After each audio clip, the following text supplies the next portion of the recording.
Isaiah 11:2 says, "He shall set up an ensign for the nations, and shall assemble the outcasts of Israel, and gather together dispersed of Judah from the four corners of the earth." When the outcasts of Israel are assembled, and the dispersed of Judah have been gathered, we will bring you that story. The Lamb Network, in the meantime, will gather news from these same four corners and bring them to you, all with a Messianic perspective, and all from Messianic believers. Shalom and welcome to Lamb Network's Four Corners Weekly News. I'm Mark David Smith. Thank you for joining us. This episode will cover events that took place around this planet through May 9, 2019. Here are these stories. In world news, John Craig has a report that says the U.S. is raising tariffs on Chinese imports from 10% to 25% on $200 billion worth of Chinese goods. Here's John Craig.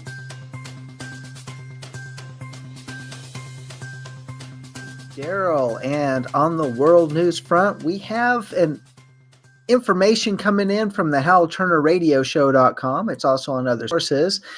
And it's related to U.S. raising tariffs on Chinese imports from 10% to 25% on $200 billion worth of Chinese goods. Yes, that's what just happened this week. And the United States will raise tariffs from 10 to 25% on $200 billion worth of Chinese imports effective Friday, according to a notice posted to the Federal Register on Wednesday.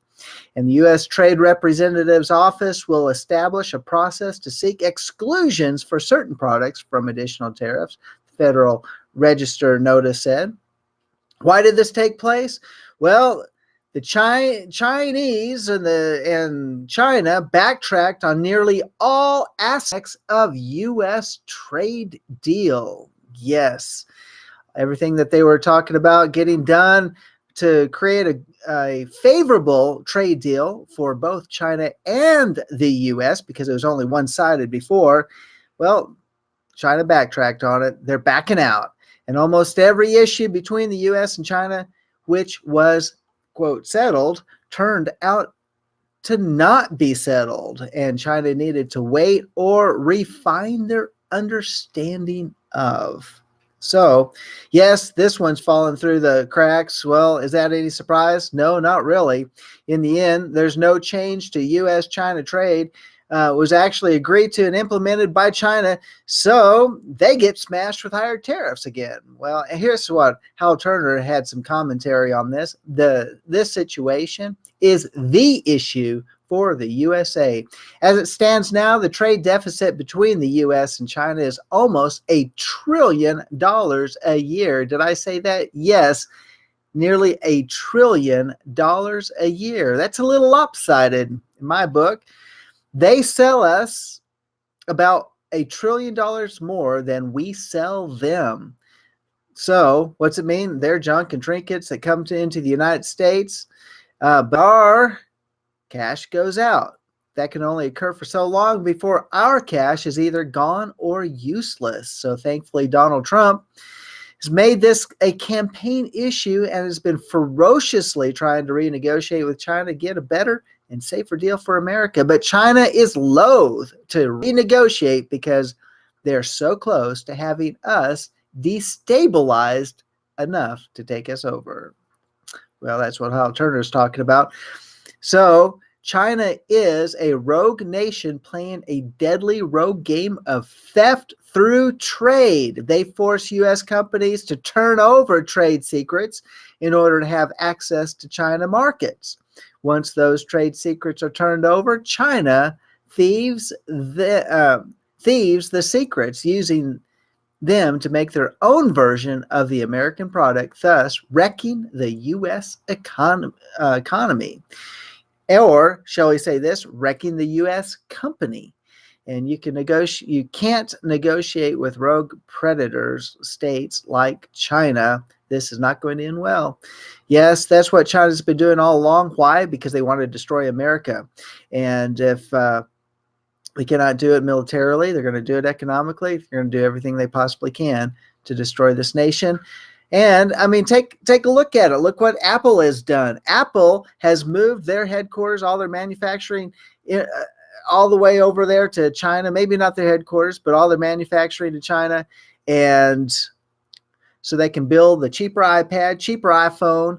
But in exchange, China gets all the encrypted codes. Yes, China has the ability to log on to your iPad or to your iPhone at any particular time. That's just part of the deal. Plus, they get the technology. So these are some things that are going on, need to stay abreast of. And this is a pretty serious issue considering how the economies of the world are going at this point in time.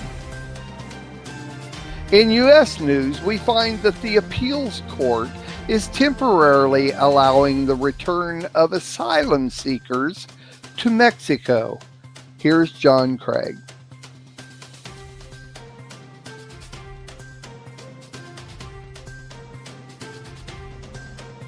Thank you, Daryl. Appeals court temporarily allows return of asylum seekers to Mexico. Can you believe that? This is reported over at the epictimes.com.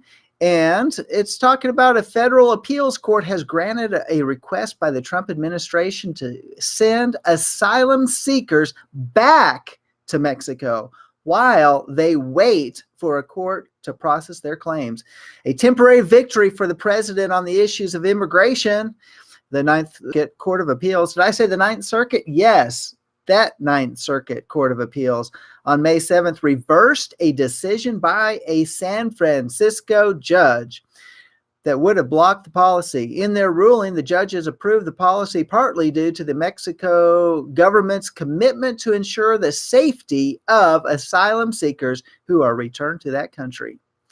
So, and on, it says the policy was known as the Migrant Protection Protocols, was enacted on January 24th as an attempt to curb the flow of meritless asylum claims and stop thousands of illegal immigrants from being released into the country while they await a court hearing, often never to be seen again. Going on, talking about the policy, it was put in place 11 after it was put in place, actually, 11 Central Americans and legal advocacy groups initiated a lawsuit against the Trump administration known as the Case Innovation Law Lab versus Nielsen. On April 8th, a San Francisco-based U.S. District Judge, Richard Seaborg, ruled in favor of the Central Americans and advocacy groups and ordered the policy to be suspended as of April the 12th. Going on, it says that Seaborg made this ruling saying that it violated U.S. law by failing to evaluate dangers migrants face in Mexico. They say the policy puts asylum seekers' lives at risk by forcing them to wait in Mexico, which is plagued with crime and violence. Meanwhile, the government called the ruling erroneous, arguing that it endangers the public during a humanitarian crisis at the U.S.-Mexico border. So, going on, it says that the case will possibly end up in the Supreme Court, probably will. Nielsen, who was the Homeland Security, head of the Department of Homeland Security recently, she recently left her office, but it says that said that the policy would allow the DHS to more effectively assist legitimate asylum seekers and individuals fleeing persecution, as migrants with non-meritorious or even fraudulent claims would no longer have an incentive to make the journey. You know, actually, if you've been following along the story about these migrants that are coming up across the border, you actually understand that they're being coached on what to say when they get here to the United States. I mean, after all, how can hundreds of thousands of migrants all be afraid for their lives and be seeking asylum from their countries? They're just looking for a better way of life, and they're being coached. They're given, after all, debit cards in order to cover their expenses on the trip, and then they come to America for a welfare handout. I don't think that's quite right, especially when we've got a number of our own people that are homeless on the streets, living in tents, diseased. I mean, after all, look what's happening in migrants, or not a migrant city, but just a tent city in Los Angeles. Homeless people, up to 50,000 living on the streets there, with typhoid and other diseases being rampant. There is one report that I saw that police officers are having to protect themselves from MRSA after coming in contact with the homeless in Los Angeles. So it's a very serious thing that we're not even able to take care of our own people. Yet how can we take the flood of migrants coming across the nation? Just some thoughts about that. Going on here, it says unaccompanied minors are exempt from the policy. And in October and November of 2018, get this, more than 10,000 unaccompanied minors were apprehended by Border Patrol entering the United States illegally. Going on, talking about this, the policies also aim to ease the overwhelmed Border Patrol facilities. It says that CBP said agents encountered over 103,000 individuals on the southwestern border in the month of March. Of those, 92,000 were Border Patrol apprehensions, an increase of 35% compared to February. Yeah, when we've heard about these migrant trains of 10,000 and 25,000 coming up from Central America and Mexico and South America, yeah, get this. If you were thinking about this, 103,000 being stopped at the border, that's crazy. The agency also said for the first half of fiscal 2019, agents arrested over, here's another number, 385,000 illegal immigrants at the southwest border, more than double the apprehensions during the same period of last fiscal year. I have never witnessed the conditions we are facing on the southern border or the southwest border. This is not a manufactured crisis, said Rodolfo Carish, Chief Border Patrol agent for the Rio Grande Valley sector, at a Senate hearing on April 9th. On average, we apprehend 1,000 illegal border crossers per day, roughly the capacity of 17 commercial buses. This is a pretty serious crisis. And in fact, the Democrats are making sure that there are buses ready to ship these people in to the interior of the United States as soon as they cross the border every day. These are just different things that we're facing. People don't quite understand what this crisis is all about. But you know what? They're sending them in. They're sending them into even the smaller towns, smaller cities within the United States to be absorbed, where most of Americans aren't really seeing the crisis that's taking place. So we're going to stay tuned for more of that. It is certainly something that President Trump needs to step up with, possibly even do what he's threatened to do, and that is close the border until we can get a grip and a handle on this, let alone, let's say this, till Congress gets some sense about stopping making this a political issue and do something that will protect Americans within this nation instead of protecting those that are outside or not from this nation. Let's pray that something takes place. In other U.S. news, just in, the Department of Justice hits back on Nadler. The Democratic resolution is holding Attorney General Barr in contempt of Congress. Tell us about it, John.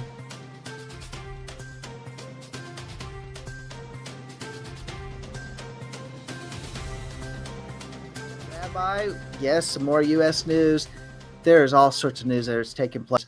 Hardly enough to even put into this one broadcast. But nevertheless, this just in, And it says the Department of Justice hits back at Nadler, responds to the Democrat resolution to hold Attorney General Barr in contempt of Congress. This is from the gatewaypundit.com. It says that President Trump on Wednesday asserted executive privilege over the full unredacted version of the Mueller's report, and the House Democrats voted to hold Attorney General Barr in contempt of Congress for refusing to give Congress the full report and underlying grand jury material. Well, you know what? There's more to the story. And guess what? This is all about drama. It's all about political theater. So let's hold on. Let's look at what else is going on here. Nadler and the Democrats voted to hold Barr in contempt for following the law. This is the current state of affairs in this country. I mean, who would think? You want to be held in contempt because you want to follow the law? Well, at least we've got an attorney general now that actually wants to follow the law, as opposed to the prior predecessors of Attorney General Barr from the Obama administration, and even before, back in the Clinton administration. They didn't want to really follow the law, but let's go on. The measure will move to the full House for a vote later this month. In fact, it was split by party lines, 22 Democrats to 12 Republicans. The Justice Department hit back at Nadler and the Democrats in a statement Wednesday afternoon. The DOJ argued that Attorney General Barr made extraordinary efforts to provide Congress with information related to Mueller's report. However, the Attorney General was not going to break the law. I mean, isn't it strange that I wouldn't say strange considering the political climate of today, but nevertheless, everybody was looking forward to the Mueller report because they just knew that President Trump would be held in and violating the law in regards to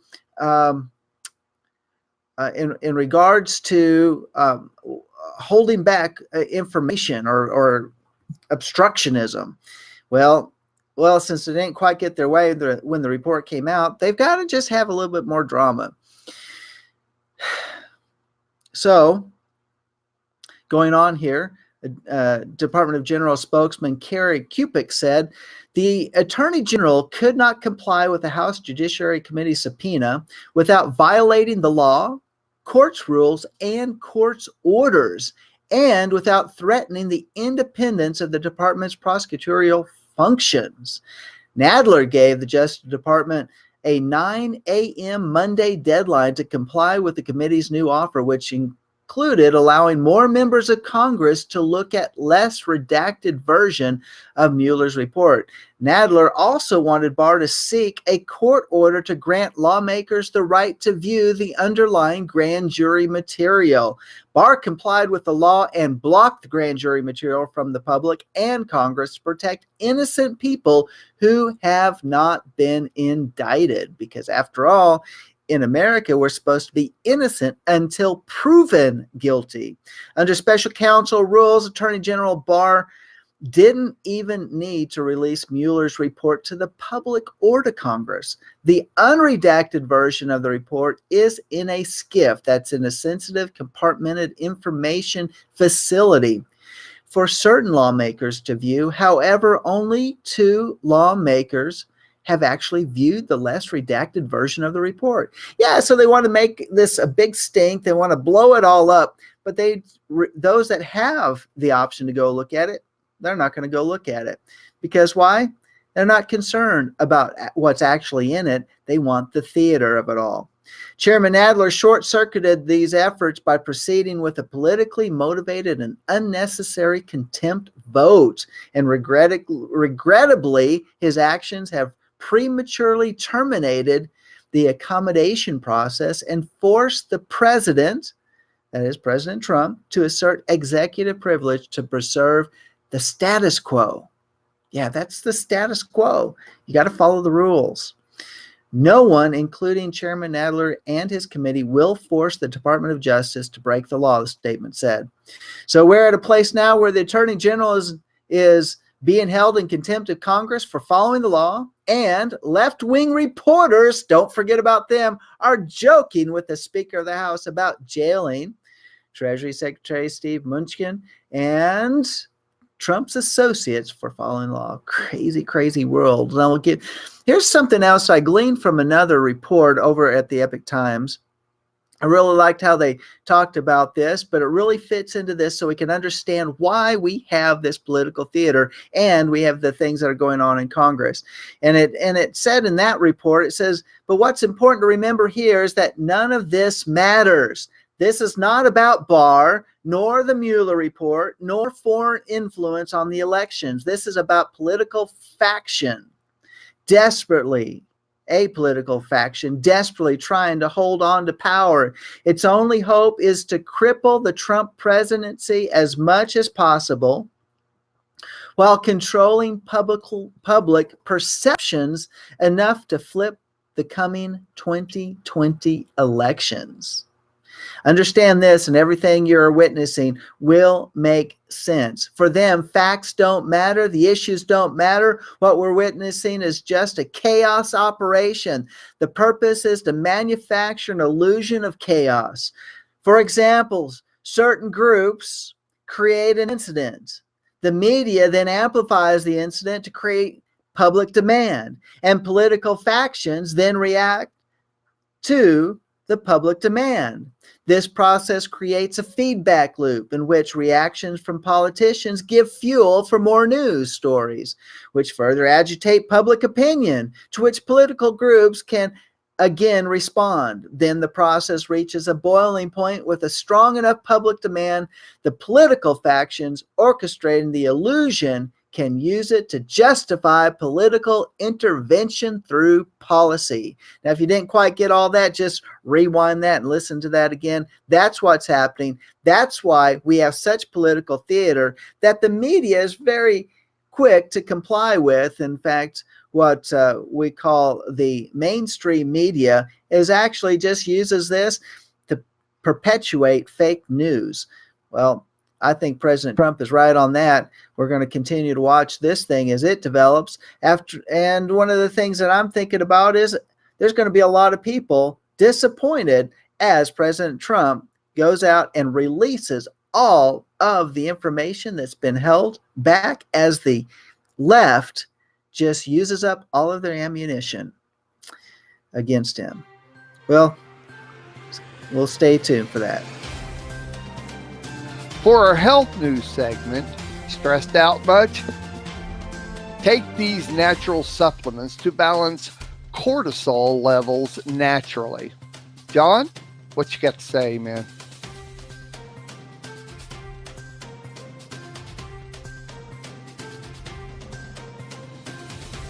Thanks, Daryl. Yeah, on the health news front, of all this news that's going on out, I mean, just it's off the chain. I mean, all of the news that's going on around the world, it's hard to keep with. If it's stressing you out, then we've got some natural supplements to balance out the cortisol levels naturally. So this is from naturalnews.com, and it's talking about stress. Stress is the body's natural response to any kind of demand or threat. I mean, after all, look at all the political threats we've got going on, war threats, all this stuff that's going on, diseases, everything.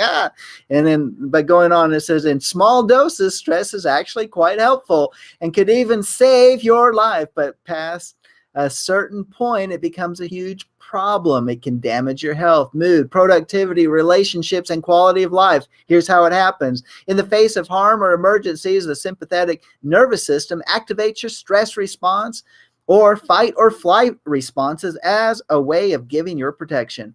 This involves the release of stress hormones known as adrenaline and cortisol. If there's a physical release of fight or flight, cortisol levels will eventually go back to normal. In the absence of release, however, cortisol builds up in the blood. And this is when it becomes dangerous. Having too much cortisol in the blood is not only stressful for the heart over time, it also increases your risk of developing serious health problems such as type diabetes, osteoporosis, and hypertension. So here's some natural ways to reduce cortisol levels. By the way, it also attributes to weight gain. So Natural ways to reduce cortisol levels. Fortunately, there are many ways of lowering your cortisol levels, and there's certain supplements that help.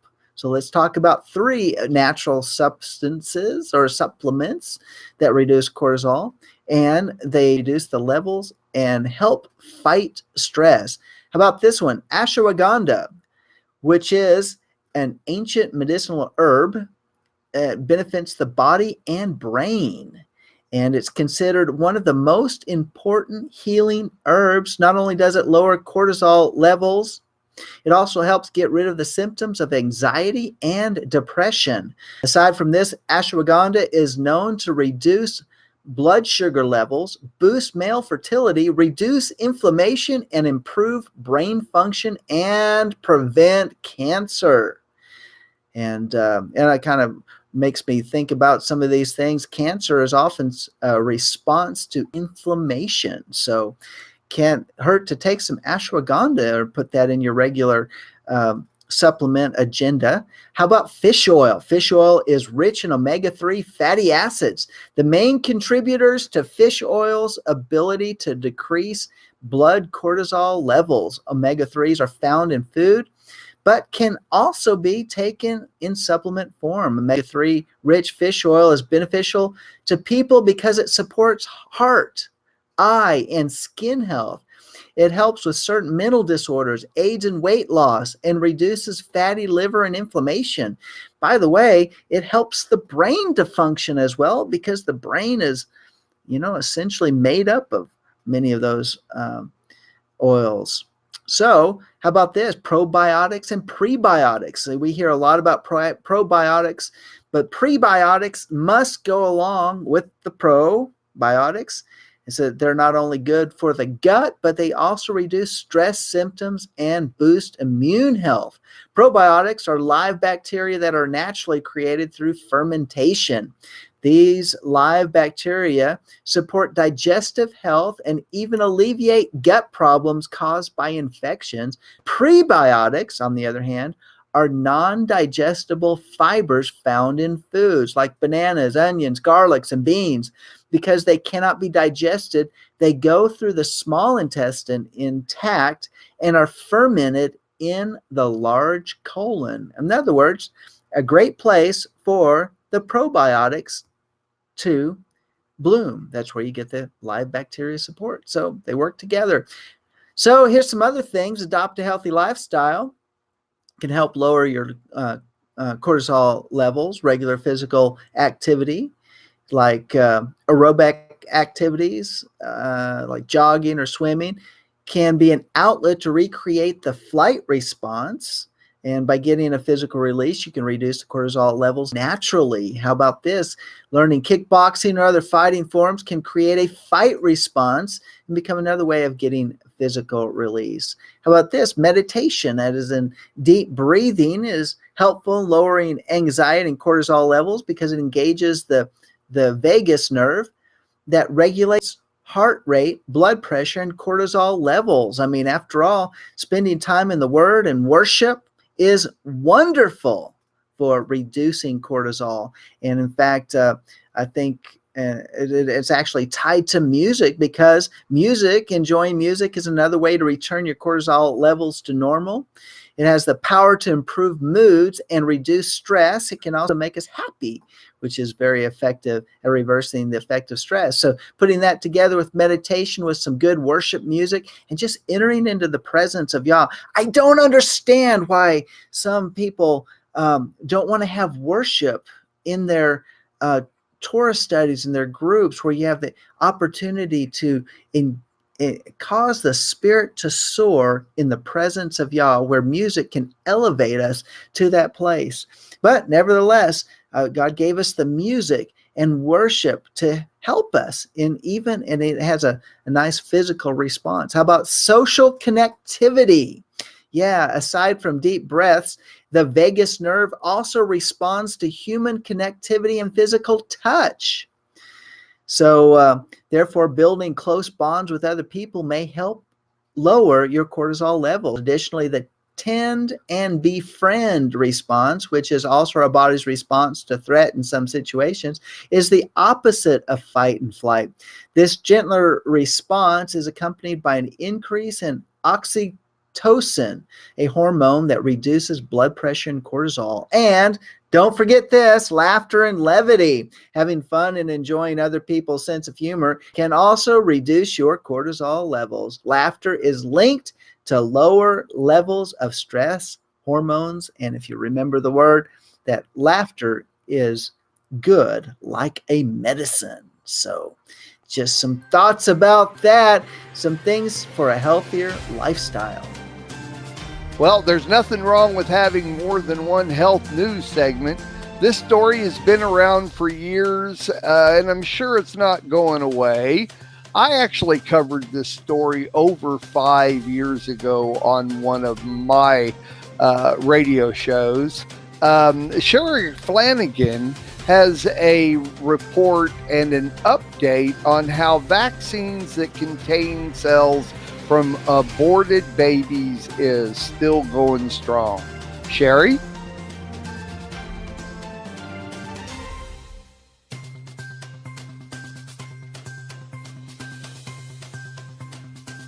Vaccines contain cells from aborted babies. Most vaccines commonly administered to both adults and children today contain cells derived from the lungs of an aborted girl named WI-38 at 4 months gestation and or an aborted boy named MRC5 at 3 months gestation. It is likely that many Americans do not know that vaccines began with taking life. Since 1963, these two fetal cell lines have served as components in vaccines for measles, adenovirus, diphtheria, tetanus, pertussis, polio, hemophilus, influenza type B, hepatitis A, measles, mumps, rubella, chickenpox, rabies, and shingles.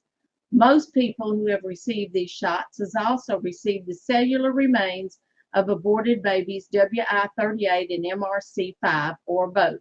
The cell lines of WI-38 and MRC5 were extracted from their lungs, which would have otherwise contained the breath of Elohim. Dr. Stanley Plotkin discusses his participation regarding the use of 76 aborted children in a videotaped deposition on January 11, 2018. Our country's current vaccination program required at least 76 aborted children whose organs were harvested and tested until cell lines were produced that would replicate long after their death. This isn't just part of history, it's happening today. Why? The process of harvesting newly aborted children to create them is underway around the world, just as China announced in 2015 with the case of WALVAX girl 3 months gestation. Dr. Leonard Hayflick of the Wistar Institute developed the technique to replicate human diploid cell lines by harvesting tissues of the girl who became known as WI-38. Working in conjunction with the Swedish abortionist, her parents were carefully screened prior to the abortion to determine family health histories before removing her lungs, then development due to ethical concerns. As a result, Dr. Hayflick stole the cells and drove across the country to Stanford, California, where he continued his work and began to sell the cell lines to researchers. The World Health Organization paid Dr. Hayflick to travel around the world to globally distribute the cell lines for vaccine development and to educate countries on how they could abort their own babies and develop their own cell lines. Hayflick states countries wanted their own strains for purpose of national pride, which is understandable. They are very easy to make following my recipe. Their efforts were successful, and MRC5 was subsequently developed a few years later by Dr. Frank Perkins in the United Kingdom, who followed Dr. Hayflick's recipe. In the mid-1970s, the United States government sued Dr. Hayflick for owners of the cells of WI-38. The United States won the lawsuit, rammed up vaccination production afterwards, and continues to profit from them today. In 2016, a United States Congressional Commission studied the use of aborted fetal tissue in medical products and reported to the American public that they were not used in vaccines. This is not true. A quick review of the packet insert for measles, mumps, and rubella vaccine on the U.S. Food and Drug Administration website demonstrates that WI-38 is clearly listed in the second paragraph as an ingredient. Meredith Wadman wrote this fact-checked article of the Congressional Report for Science magazine in agreement that current vaccines do still contain human diploid cell lines derived from the lungs of WI-38 and MRC5. The technique developed in America was taught to the nations. These cell lines have been used in billions upon billions of doses of vaccines. What are the ramifications of an entire nation and world that has profited by help or monetarily on the purposeful demise of an innocent child? Are our hands free of blood because it was for the greater good? Does it soothe our conscience that this began long ago? And what's done is done. The doctrine of the shedding of innocent blood tells us that there is consequences for this taking of life. Ezekiel 35:6, God says, because you did not hate bloodshed, therefore blood will pursue you. Bloodshed is pursuing this generation and will continue to do so until we hate abortion and remove it wherever it occurs. This revelation of the source of our immunizations may not be new information to scientists, but to the majority of us it is, and it is consequential. So we know that in most of us lies the tissues of an aborted children. What do we do now? Go before the Lord, ask forgiveness, and cry out for mercy. In contrast with our last story, don't you like pro-life news? Well, so does our own John Craig.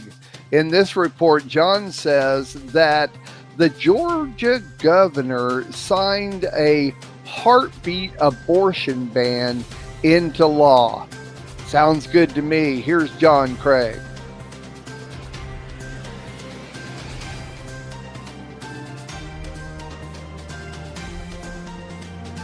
Daryl, yeah, over here on the pro-life news, there's a big old attaboy for the Georgia governor who signed a heartbeat abortion ban into law. So get this. This was over from charismanews.com, where it talks about Georgia's Republican governor on Tuesday signed legislation outlawing abortion if a doctor can detect a fetal heartbeat. So let me just rephrase that. I don't know why they use fetal heartbeat. I mean, it's technically a medical term, but it's the baby's heartbeat. A part of a concerted effort to restrict abortion rights in states across the country. Yeah, so this is another state that's moving forward. And just think about this. This was a big election over there in Georgia this last year, and you know, praise Yah that we have a governor there that is looking out for the life of the unborn. So Governor Brian Kent received the applause of supporters in a signing ceremony, becoming the fourth governor to sign such a law since mid-March. Our job is to do what is right, not what is easy, Kemp said, recognizing the strong opposition to the bill and likelihood the law will be challenged in court. Anti-abortion campaigners have intensified their efforts since Donald Trump was elected president and appointed 2 conservative justices in the U.S. Supreme Court. Hopefully, they can convince the right-leaning court to re-examine the landmark case Roe versus Wade. So here's some other states, Kentucky, Mississippi, and Ohio, who enacted heartbeat laws recently, and Iowa passed one last year. Courts have blocked the Iowa and Kentucky laws, and the others face legal challenges. Yeah, just got to watch out for the American Civil Liberties Union. That's who's going after Georgia, who's vowed to sue to stop this law. Even so, anti-abortion advocates have seized the political and judicial opening in their favor, introducing measures in 15 states to ban abortion as early as 6 weeks into a pregnancy, according to Rewire.news, a site specializing in the issue. So between Georgia and Mississippi is Alabama, where the state's House has passed a bill that would ban all abortions unless the mother's life is threatened. The state Senate is likely to vote on it this week, raising the prospect of an extensive abortion desert in the Southeast. What's an abortion desert? Well, according to pro-abortion people, that is that where there's at least 100 miles between abortion providers. Well, it's going to be pretty big between Georgia, Alabama, and Mississippi. Let's just expand that further into across the United States, in my opinion. And so abortion rights supporters see the heartbeat bills as virtual bans because fetal heartbeats can be detected as early as 6 weeks when women may not be aware they are pregnant. So, going on, this is what Jensen Franklin of Free Chapel says. Today is a day of rejoicing, a day to celebrate another victory in the fight for life. Governor Brian Kemp, we thank you and stand with you as you speak up for those that cannot speak for themselves. We pray that other states will follow suit, spurred on by the encouragement and momentum the new law brings. Well, that's, again, I'm going to finish this out saying, attaboy, Governor Kemp. And let's just make sure that this continues on to save the life of the unborn in such a time where there's so many that are applauding the death of babies inside and outside the mother's womb. I wish I didn't have to say this as often as I do, but it looks as though John has a World at War news segment for this week. Are we on the brink of an apocalyptic war with Iran? Well, most Americans don't seem to care. Let's hear what John's got to say about it. Thanks, John.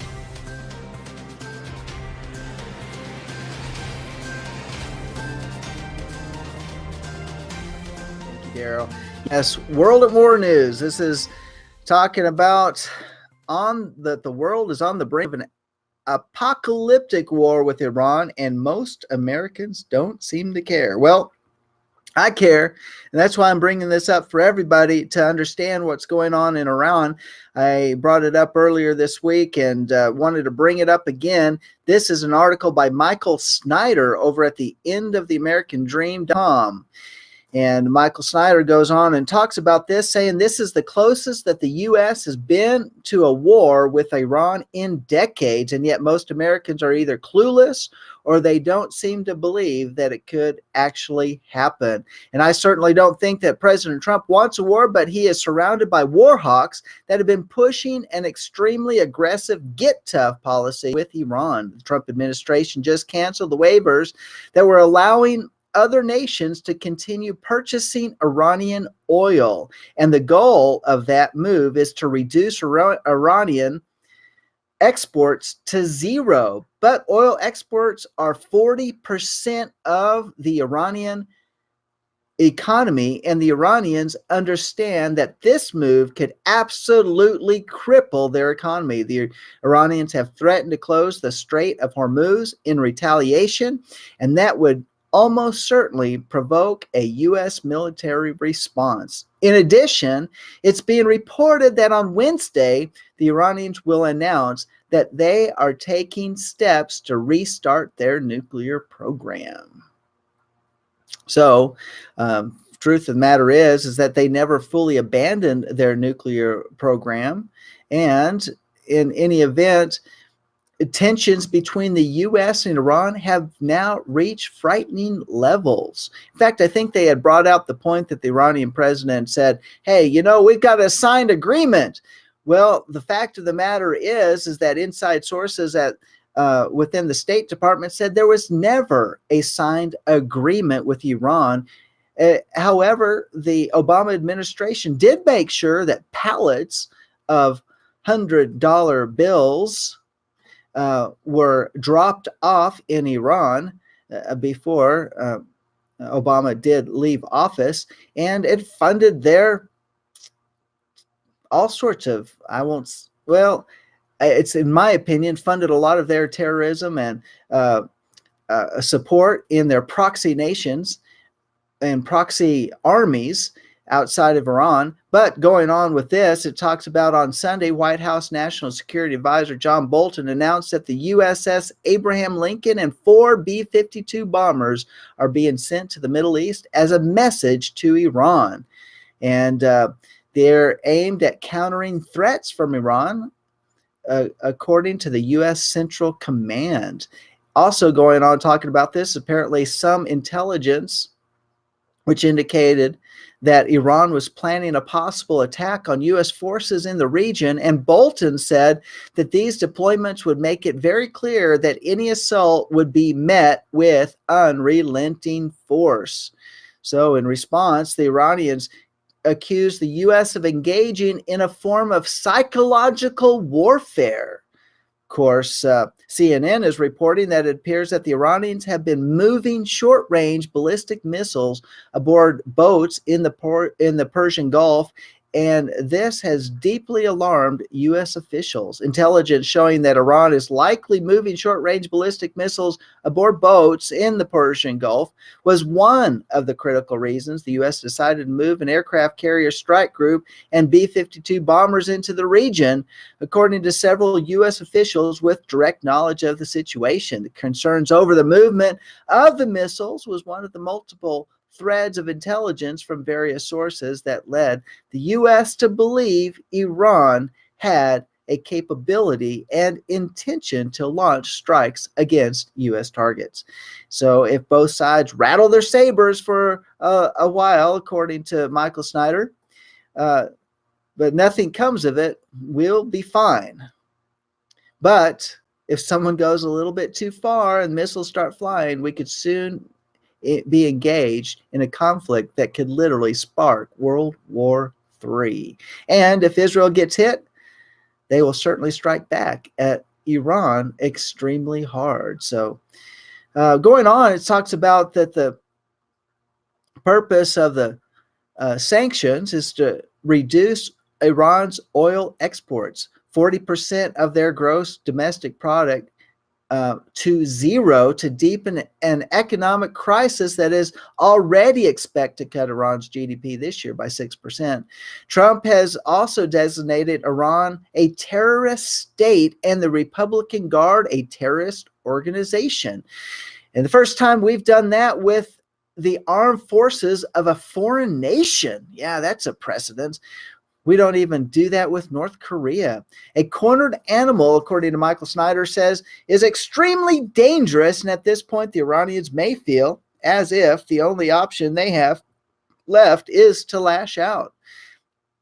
As a first step, they could potentially close the Strait of Hormuz, and that would instantly create a global crisis because 30% of the world's oil shipments transit through the strait, and closing it would cause a global crash.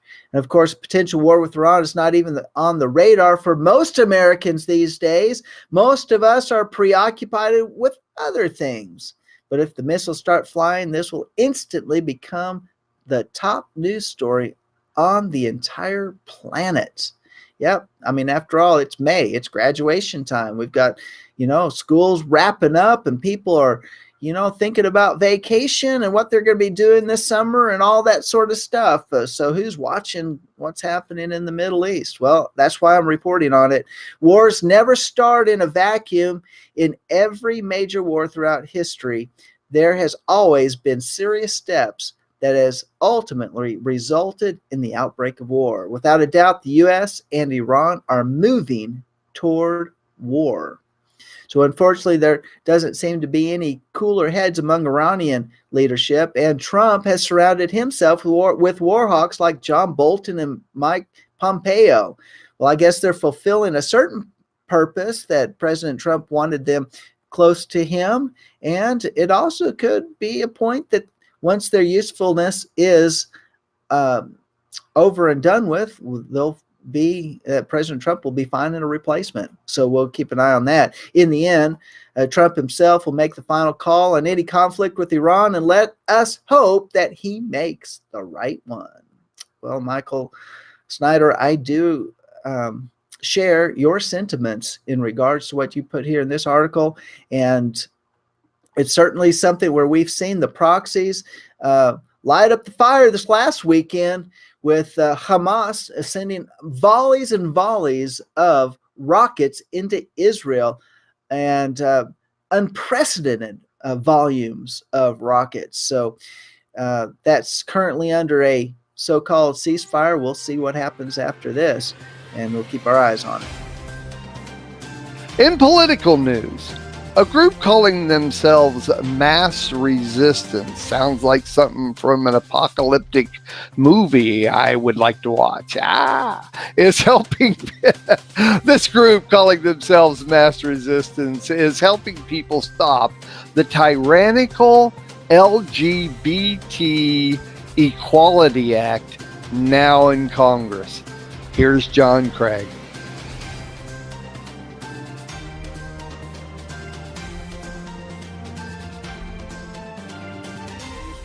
The organization Mass Resistance is helping people to stop the tyrannical LGBT Equality Act now in Congress.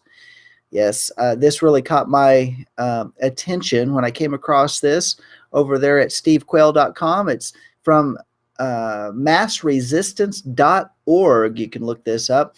So they would rewrite the nation's civil rights laws to force compliance with radical homosexual and transgender agenda in all facets of life.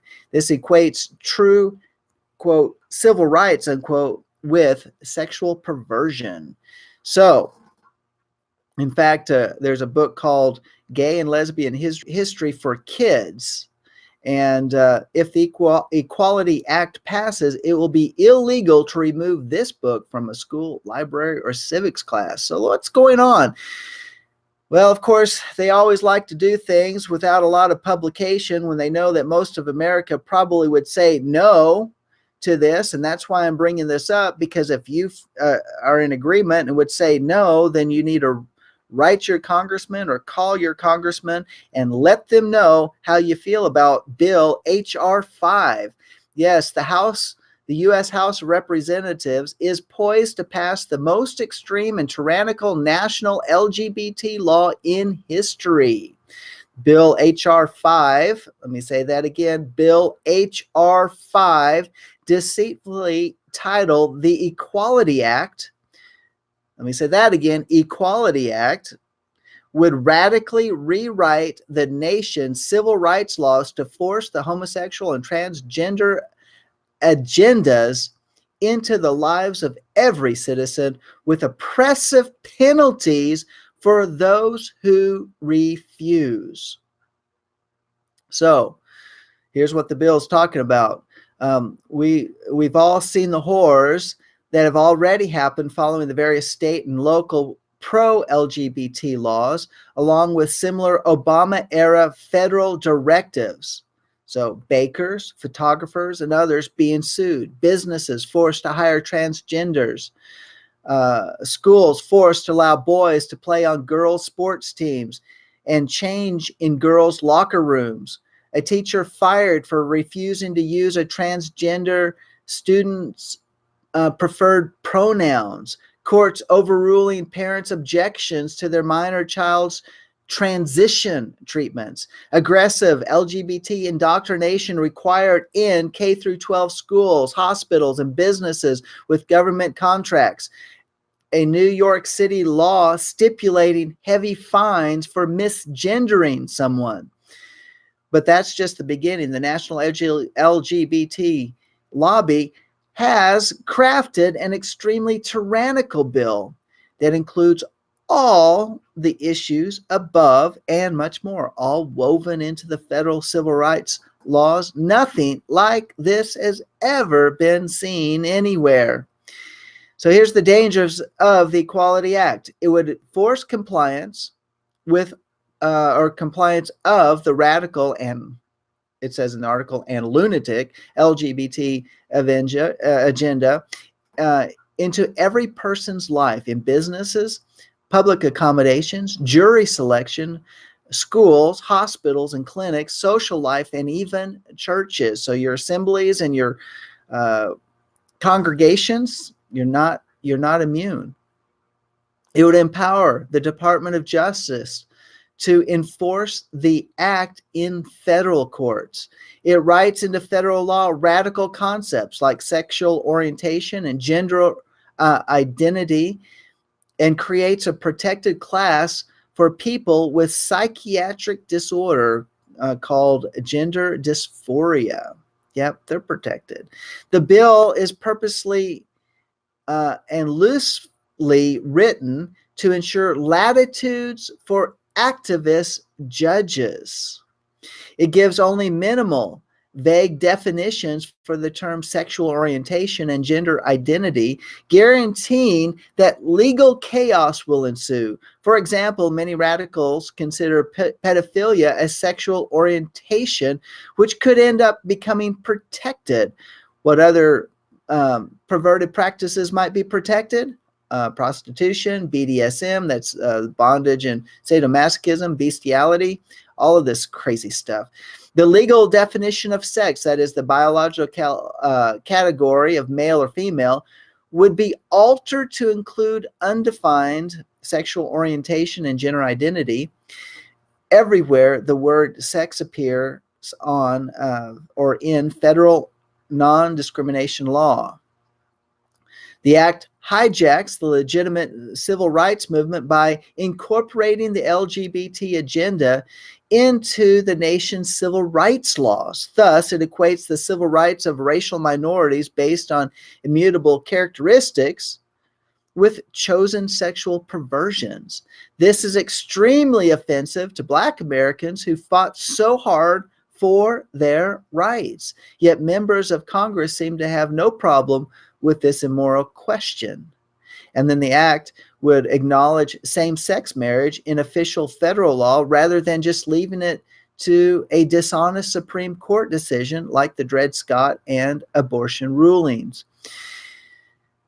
In one curious section of the bill, which expands the list of public accommodations covered by anti-discrimination law, we are informed many places of public accommodation recognize the economic imperatives to offer goods and services to as many consumers as possible. This passage could be used to protect transgender men and women's bathrooms and locker rooms, BDSM orgies in hotels, or pedophile conferences. Yeah, I'm telling you, I'm reading it as it is, but this bill's talking about. So if this type of stuff offends you, then you need to understand that this is the reality of the world we're living in. Let's go on. Goodbye to freedom of religion on LGBT issues. Many have noted that religious speech critical of sexual orientation and gender identity could be considered unlawful discrimination. Not even churches, that is your synagogues, your congregations, your assemblies, your kahals, will be exempt, as they could be considered public accommodations. That is a place of establishment that provides gathering. Any establishment that provides a good service or program. So, going on, House Speaker Nancy Pelosi has made this bill a top priority to pass this year. It has 240 co-sponsors among the U.S. House members, including several Republicans. Over 150 major U.S. corporations, as well as the U.S. Chamber of Commerce, are aggressively supporting it. So, I mean, look at this. This is how serious it is. And that's why mass resistance, as they got into the fight early. It says congressional Democrats, and I'm going to say demon-inspired Democrats, had introduced a somewhat weaker version of H.R. 5 in previous years, but it got no traction under the Republican House majority this year with the demon-inspired Democrats in control again. Nancy Pelosi had promised to pass a supercharged version of it. Yeah, that was me inserting demon-inspired because that's what I believe it is. And it is clear to everyone that the Equality Act would be a huge threat to Christians, that is to any Bible believing group, and would criminalize their beliefs on LGBT issues. That's why I wanted to bring this up. That's why I put this in, and this is something that I would suggest. Look at the link below, go to the article, find out more, do some research, and then get a hold of your congressman, get a hold of your senator, and let them know what your opinion is, because this really stomps on the rights of believers and anyone that associate themselves with having any type of biblical beliefs. Some things to be considering, some things that are going on, and most people don't even realize it's going on behind the scenes. So something that we need to be praying about, but prayer needs to have action. So that's it for this one. Thank you. All right, for our last report this week, James and Abigail O'Hare bring us our long-awaited Israel update. We missed them last week, but they've got something great for us this week. An interview with Brian Grodman of nh4israel.org. James and Abigail O'Hare.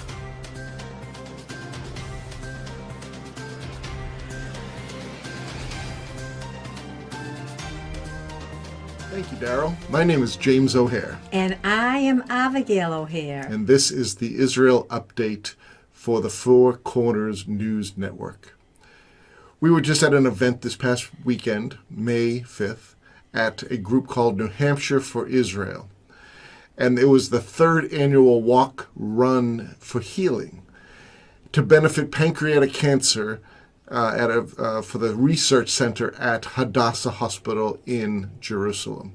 It was a day of fun and family and for a great cause. Yes, and we had the privilege, hallelujah, of interviewing a man that we've known for many years, Brian Grodman. He is a wonderful Jewish man, hallelujah, who loves Israel, who is a supporter of Israel and is an activist. And I asked him a question. I said, why is your heart so stirred to support Israel? And this is his response. It's a great question. Thanks, Gail, for asking it. There's two reasons. One is biblical. The Torah states that Israel is the land for the Jews, and for that it's important that the Jews know that it's the land and that it was given to us by Hashem, by God, and that's right there in the Bible. So that's the first. So that was thousands of years ago, obviously. And the second is, currently, Israel is the home to half of the world's Jews, and it's the home of wonderful technology, from drip irrigation to Waze navigation technology to desalinization technology, OrCam, where blind people can be able to read. So Israel is home to amazing technology, and it is a totally peace-loving country with people who only want peace. And unfortunately, the neighbors are not always so kind, as what happened this morning on May 5th, which was a continuation of 2 days of rockets coming out of Gaza. And so for all those reasons, Israel has to stay the Jewish state of it. The fact is that oftentimes American Jews and American Christians look at who's in power as far as political party, who's the president of the United States, political party, and who's the prime minister of Israel, and they attribute whatever mishappenings may be occurring with the current political environment, where it really has nothing to do with who's president of the United States or who is prime minister of Israel. It has to do with the complete rejection of certain entities, such as Hamas or Islamic Jihad, for the Jews to inhabit any of the land of Israel, any of it. So therefore they put in their charter that Israel must be destroyed. Put in their charter. So you cannot negotiate with these people. And the most American Jews don't understand that. And they assign blame to whomever is the president or whomever is the prime minister of Israel, or they believe in a magic wand that if Israel just tries hard enough, there'll be peace. But it doesn't work that way, because Israel has offered comprehensive peaceful solutions to the Arab in that region 4 times, and each one has been rejected. So that was very encouraging. And then I asked him a second question, and I said, do you believe what is happening in Israel is a sovereign move, or is it have to do with human decisions? The reason I say that is because it's totally sovereign from Hashem. So if you believe in God, and you believe therefore in the Torah, it's understanding. The understanding is that Israel is for the Jews. If you don't believe in God and you believe in only the current political situation, then Israel is still for the Jews, because the League of Nations, because the British mandate, because of the United Nations resolutions, Israel is the land of Jews for all of those too. And in the 1920 discussions and agreement in Italy, in San Remo. So it doesn't matter if you believe in Israel being Jewish because of divine intervention or current politics, human. Either way, it's a Jewish land. Brian is an activist who works with Christians and Jews to support Israel. And we asked him, how does he see Christians standing with the Jewish community today? Christians are some of our best friends, and just like anyone else, they can be really challenging as well. It depends on which denomination we're referring to. It really is it, because there is some replacement theology that is problematic, and some Christians believe in that, and some Christians go to various conferences and are very anti-Israel, and others are very pro-Israel. And if the ones, in my belief, who really understand the Bible, the Christians who understand the Bible, are all pro-Israel. And so then his answer to that, as you heard, stirred in my heart to ask him, what does he think about what it reads in the scripture about the gathering of the outcasts of Israel, gathering those who are galut, and that all of the tribes are going to Israel to give glory to the Most High. And this was his response. Well, what I've experienced is that the gathering is occurring right now in the 21st century, because what you're seeing is mass exodus of Jews from Europe, whether it be from Belgium, whether it be from France or other countries, England. They are leaving Europe in droves and coming to the Jewish land of Israel because it's not safe where they are. So that's actually occurring right now in 2019. So his response really stirred my heart to understand more and more concerning I heard from one of the people who live in Israel, a Jewish family, a Jewish community, and they said that never again, that statement concerning never again the Holocaust will take place, the only people that can truly say that statement are those who are living in the land. So I asked Brian, what's your experience with that statement? And here is his most interesting and stirring response. It's much safer in Israel than it is other places. For example, you can be in virtually any capital of Central Europe is safer for a Jew than the capital of any country in Western Europe. It's never happened, but now Central Europe is safer than Western Europe. Who would have thought that Warsaw would be safer than Paris? But that's where we're at right now. Yes. Did you notice something on Brian's head? The hat. I loved that hat. Did you notice that hat? I noticed it right away. That hat was the emblem of the U.S. Embassy in Jerusalem. And there's quite a story behind it, and Brian tells us what that's all about. I'll give you a little bonus. I'm happy to wear the hat that I'm wearing I now. love that hat. So this hat is an official hat with the United States Embassy in Jerusalem that I was privileged to go to the U.S. Embassy in Jerusalem. And I was privileged to meet with Ambassador David Friedman in his office. And he's a wonderful gentleman. I even was privileged to be with him at the Western Wall a different day. And the ambassador has done an amazing job. And the President of the United States, President Trump, has done a remarkable job in transferring the embassy from Tel Aviv to Jerusalem. And it's a compound now. It's almost complete. And this is one wonderful thing that this president has done to support the land of Israel and the Jewish land of Israel. Yes. So And what about the Golan Heights? and naming the Golan Heights. Anyone who's been to Israel, who's actually traveled to Israel, understands the importance of the Golan Heights. It's called the Heights because it is the high ground. And whoever controls the Golan Heights has control over the Galilee. And that's where a lot of Jews live, and that's where the wine is produced. So you need control of the Golan Heights. Without that, if Syria had control of the Golan Heights in the last few years, then it would have been ISIS territory. And we can only imagine what that would have looked like with ISIS controlling the Golan Heights, looking down and raining destruction on Israel. So the only people who don't think Israel should have the Golan Heights are either people who are anti-Israel or people who have never been to Israel. Exactly. What an amazing event we were privileged to be a part of.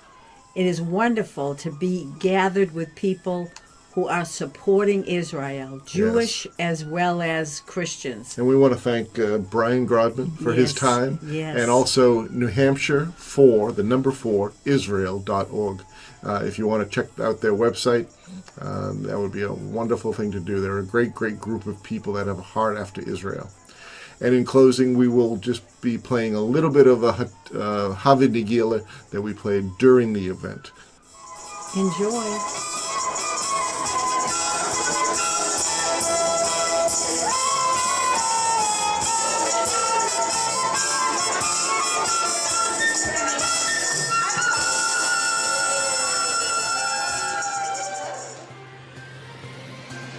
Thank you for joining us. Be sure to subscribe to the Messianic Lamb Network YouTube channel for all information about shows, broadcasts, show hosts, producers, schedules, what's coming up, anything and everything you want to know about the Lamb Video Network. Go to MessianicLambRadio.com. And you are now able to watch all of our live shows live on the website while they're on air. There is no live chat feature, only the live broadcast as it's live on air. We know that there are some of you who don't participate in the chat, don't really want to watch the chat during the broadcast, so this is for you and for others. While you're on the website, be sure to check out all of our other awesome live and recorded broadcasts.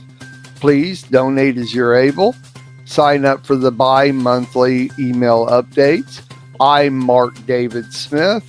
You've been watching the Four Corners Weekly News on the Lamb Video Network.